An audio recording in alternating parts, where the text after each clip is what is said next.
At that point, I took a decision to just kind of walk out, and I run and work out, so used that to my advantage. Crossed over the street and finished 3 kilometers in about 15 minutes.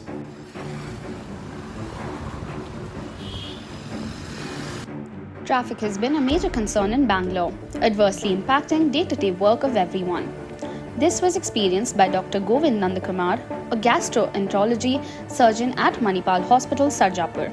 He was scheduled to perform an emergency laparoscopic gallbladder surgery on a middle-aged woman at 10 a.m. on August 30, 2022. But he got stuck in traffic in Sarjapur Marthali stretch.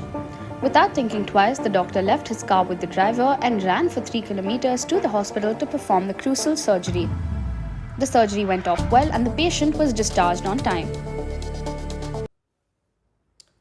Hi, I'm Dr. Govind Nandakumar. I'm a laparoscopic GI and oncosurgeon who works out of Manipal Hospitals, Bangalore.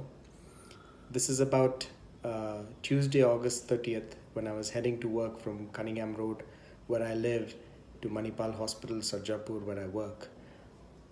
Typically, the commute takes me about half an hour to an hour. On this particular day, I was on the way crossing through Koramangala.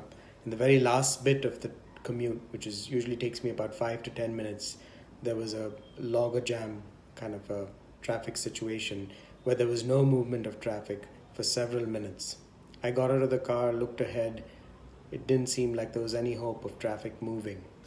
Google Maps suggested that the traffic would take at least 45 minutes to clear and to get me to the hospital, a stretch that usually takes me 5 to 10 minutes.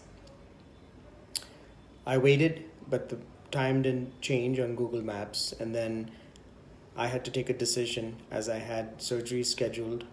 I had an important surgery in the morning, removal of the gallbladder, and then several surgeries after that for the day. At that point, I took a decision to just kind of walk out, and I run and work out, so used that to my advantage. Crossed over the street and finished 3 kilometers in about 15 minutes. My car and driver took about 2.5 hours to reach the hospital, and